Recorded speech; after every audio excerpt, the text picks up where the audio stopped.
13:42. Regresamos a Noticias Mediodía. Gracias por su sintonía y volvemos, por supuesto, para retomar información relacionada a la muerte del Papa Francisco. Exactamente. Vamos a presentarles a continuación un reportaje que habla acerca de su vida. Primero allí en Argentina, también una vez que fue nombrado Papa acá en Argentina, que bueno, eso consideró una gran expectación por parte de los argentinos. Sin embargo, nunca visitó Argentina, nunca lo visitó. Se decía que podía ser por temas más bien políticos, y es por eso que...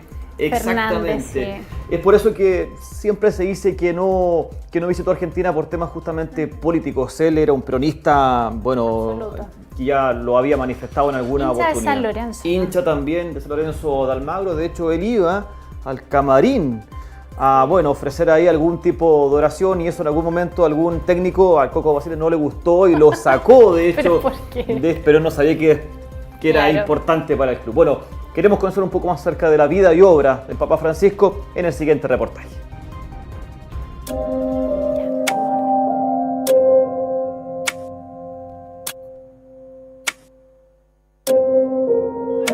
Bergoglio from Argentina.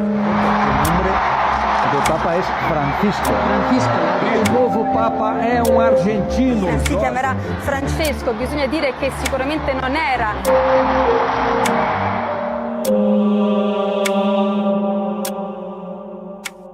A partir de este momento, el mundo católico está de luto. El Papa Francisco, la máxima autoridad de la Iglesia Católica, ha muerto a los 88 años.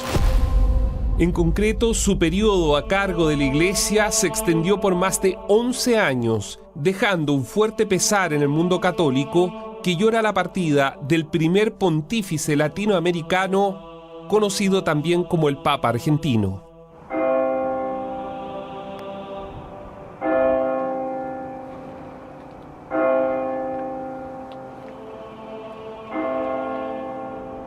Su muerte se produjo después de ser internado por una neumonía bilateral de la que no fue capaz de recuperarse, pese al esfuerzo del personal médico que le dedicó tiempo y alma a la salud de Francisco. El Hospital Gemelli de Roma se convirtió, desde que fue internado, en un centro de peregrinación de miles de católicos que se acercaron a rezar y mostrar su cariño al pontífice.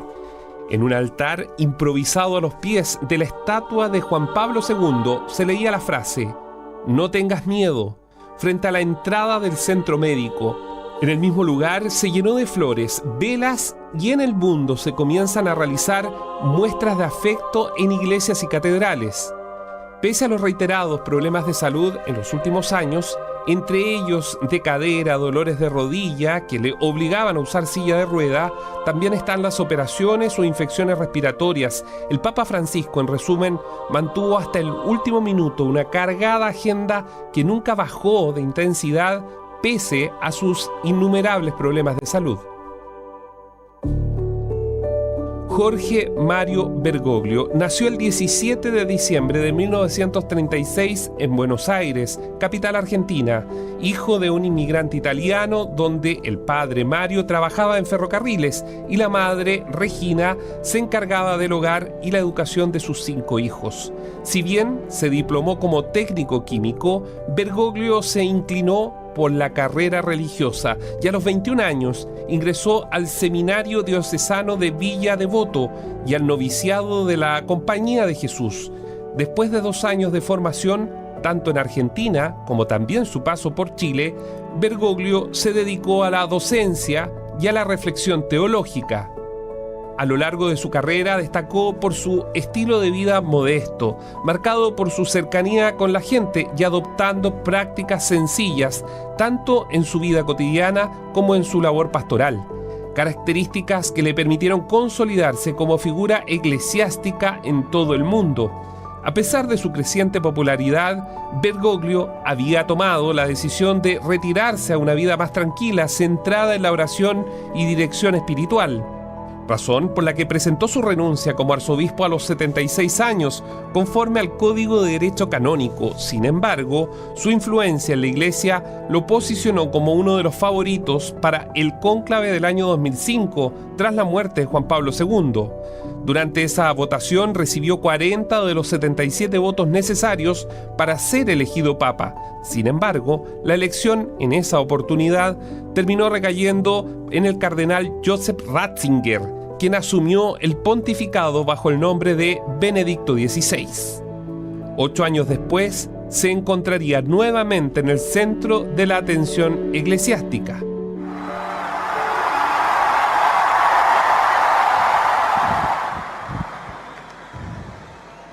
Annuncio vobis gaudium magnum, habemus papam. El humo blanco se elevó sobre la Capilla Sixtina la noche del 13 de marzo de 2013.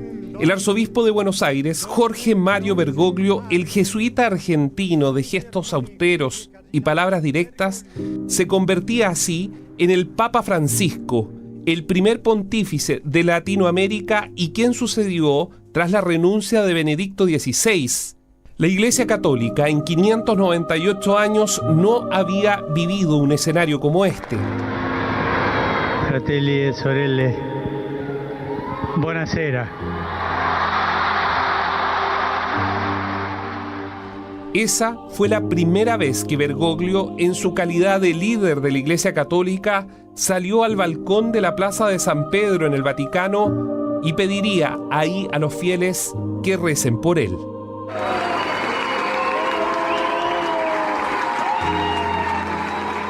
Desde entonces, su camino estuvo marcado por desafíos sin precedentes.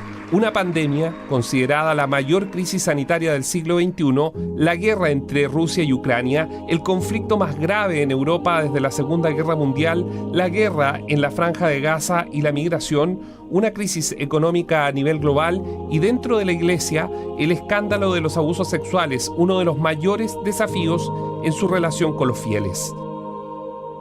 En sus casi 12 años de papado, logró realizar 47 viajes apostólicos fuera de Italia y visitó 66 países, extendiendo su mensaje a diversas partes del mundo, 20 en Europa, 14 en Asia, 9 en América, 4 en África y 1 en Oceanía. El 2015, en Filipinas, Bergoglio protagonizó la misa más multitudinaria de la historia, con cerca de 7 millones de asistentes. Mientras que en los momentos más duros de la pandemia, su figura contrastó drásticamente al orar solo en la Plaza de San Pedro. Esta estaba vacía y azotada por la lluvia, en una imagen que dio la vuelta al mundo. En nombre del Padre, del Figlio, del Espíritu Santo. Su mirada también fue más allá de los límites del catolicismo. El 2019 viajó a países con minoría cristiana como Egipto y los Emiratos Árabes, impulsando un encuentro con líderes musulmanes y promoviendo el diálogo interreligioso. En esta visita histórica, el Papa Francisco firmó junto al gran imán de Al-Azhar, máxima autoridad religiosa islámica suní, una declaración común sobre la fraternidad humana. 2 años después hizo historia al viajar a Irak, siendo el primer pontífice en llegar a ese país, lugar donde los cristianos sufrieron años de violación y persecución. Cada discurso, cada viaje y cada gesto de Francisco han reflejado su estilo directo y su firme voluntad de transformación, convirtiéndose, dicen los estudiosos sobre la materia, en un símbolo de paz y reconciliación a nivel mundial. Hermanas y hermanos, buenos días, bien hallados. Excellenze, signore, signori. Qué importante es la justicia en este presente tan complejo. Dios siempre golpea las puertas de los corazones. No te preocupes, así obra el Espíritu Santo. Me causaba gracia. Y si alguno de ustedes no puede rezar, lo respeto, pero al menos me manda buena onda, por favor. Muchas gracias.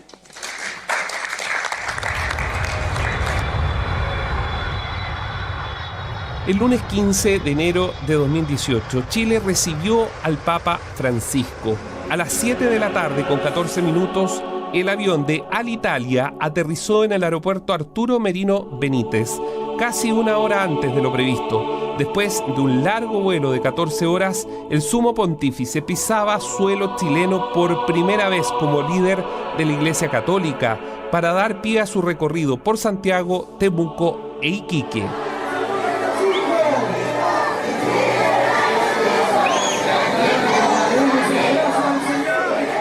Con esta visita, el Papa Francisco alcanzaba su 22ª gira internacional y la 6ª en América Latina desde su elección el año 2013. A su llegada lo esperaban las autoridades nacionales, entre ellas la presidenta Michelle Bachelet, representantes del Congreso Episcopal y también del cuerpo diplomático. Luego de una cálida recepción, el Papa se dirigió a la Nunciatura Apostólica en la comuna de Providencia, donde se hospedaría. Allí daría inicio oficial a su agenda en Chile, un viaje que estaría marcado por la fe, la justicia social y una sombra que lo seguiría a lo largo de su estadía: los abusos sexuales dentro de la iglesia chilena. Esa misma noche, su primera parada fue en la parroquia San Luis Beltrán, donde rindió homenaje a Enrique Alvear, el obispo de los pobres, reconocido por su férrea defensa de los derechos humanos durante la dictadura de Augusto Pinochet. Al día siguiente, el 16 de enero, el Papa Francisco llegó al Palacio de la Moneda, donde fue recibido por la presidenta Michelle Bachelet, quien, en un tono solemne y esperanzador, destacó el significado de su visita a nuestro país. Por eso quiero decirle, Papa Francisco, que lo recibimos con mucho ánimo y esperanza. Y no me cabe duda que así se lo harán sentir los miles y miles que lo acompañarán en Santiago, Temuco e Iquique. En cada iglesia, ruta y barrio se revelará un Chile efervescente, orgulloso de tener en sus manos la llave de su propio destino. Esperamos que su visita, así como es un regalo para nosotros, sea un momento de alegría para usted, por el cariño y el compromiso de chilenas y chilenos que irán a su encuentro, por nuestros paisajes, por nuestros alimentos sabrosos y nuestros valores culturales. Bienvenido, Papa Francisco. Chile, nuestro hogar, está abierto para nuestro amigo. Muchas gracias. Seguido a ello, el obispo de Roma tomó la palabra. En su intervención, elogió la terca voluntad de existir del chileno y subrayó la importancia de seguir fortaleciendo la democracia. En medio de su discurso, Francisco no esquivó la difícil realidad de la Iglesia y ante los ojos de todos pidió perdón por los abusos sexuales perpetrados por miembros del clero contra menores. No puedo dejar de manifestar el dolor y la vergüenza que siento ante el daño irreparable causado a niños por parte de ministros de la Iglesia. Aún así, el perdón no bastaba para acallar el descontento público. Más tarde, en su trayecto hacia la Catedral de Santiago, el Papa hizo una inesperada pausa, bajó del vehículo cerrado y por primera vez en su visita subió al Papa Móvil.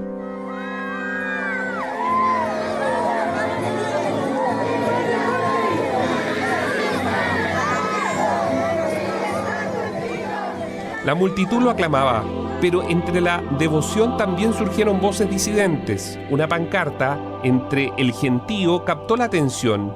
Ni zurdos ni tontos. Osorno sufre. Obispo Barros, encubridor.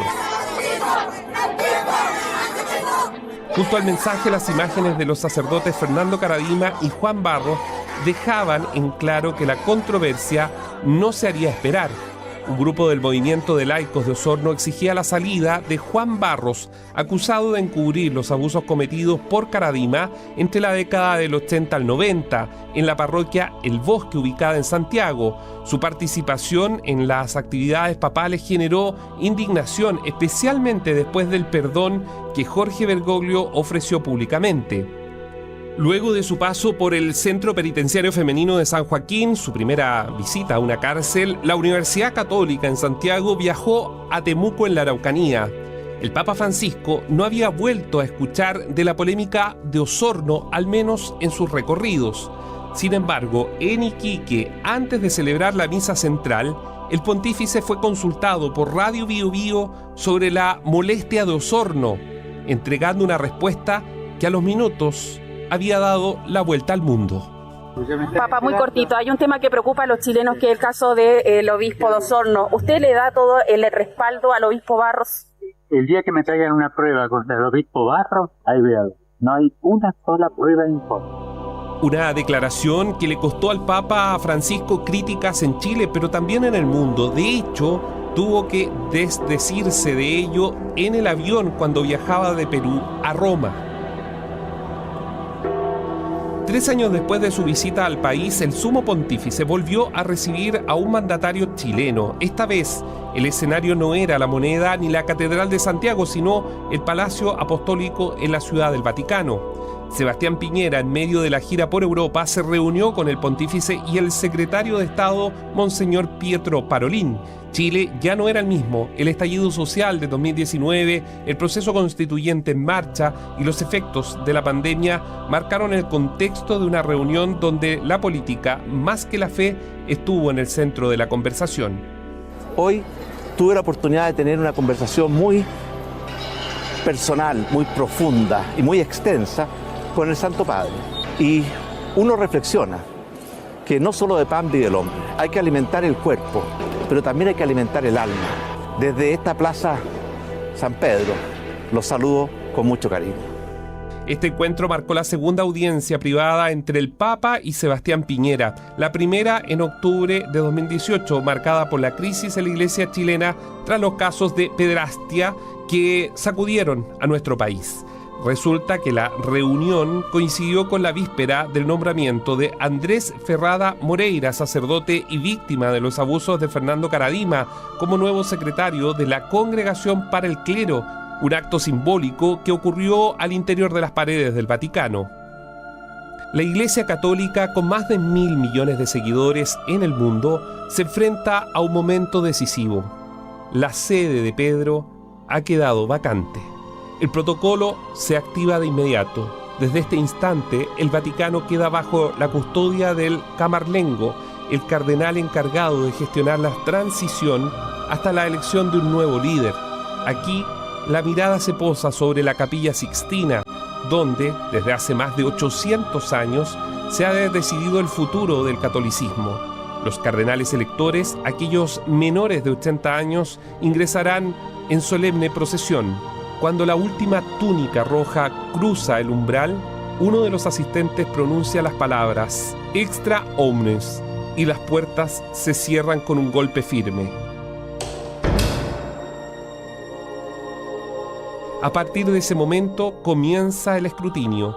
En absoluto secreto, los cardenales escriben sus votos en papeletas y las depositan en una urna. Si ningún candidato alcanza la mayoría de 2/3, estas se queman, produciéndose humo negro para indicar la falta de acuerdo o humo blanco para anunciar que se ha elegido a un nuevo papa. Entre los nombres que resuenan como posibles sucesores destaca Luis Antonio Tagle, de Filipinas, con 67 años, carismático y cercano a la gente, caracterizado por su labor en la justicia social y pastoral. Lo siguen Matteo Sappi, de 69 años, un cardenal italiano reconocido por su papel como mediador en conflictos internacionales. En el ámbito diplomático aparece un conocido para Chile, Pietro Parolin, de 70 años, actual secretario de Estado del Vaticano y una pieza clave en las relaciones internacionales de la Santa Sede. Más al norte de Europa, en los Países Bajos, está Willem Erck, de 71 años. Representa el ala conservadora de la Iglesia con posturas firmes en cuestiones valóricas. Desde Hungría, con 72 años, Peter Erdo se ha convertido en una figura influyente en los debates sobre bioética y familia. Pero los ojos están puestos en una figura, Peter Turkson, de origen ganés, tiene 76 años, un defensor activo de la justicia económica y el cuidado del medio ambiente, y es el único candidato de raza negra. Y finalmente, en el extremo más conservador, se encuentra Raymond Leo Burke, cardenal estadounidense de 76 años, conocido por su férrea oposición a los cambios doctrinales dentro de la Iglesia. Las puertas de la Capilla Sixtina están cerradas. Afuera, en la plaza de San Pedro, comienza a congregarse gente en silencio. La Iglesia, que por siglos ha estado acostumbrada a la continuidad, se encuentra una vez más en un punto de inflexión. En la incertidumbre de este momento, la historia del papado se escribe de nuevo, mientras el mundo católico se mantiene a la espera de la señal que anunciará al próximo sucesor de Jorge Mario Bergoglio. Por ahora llora el mundo católico, pero también lloran los argentinos.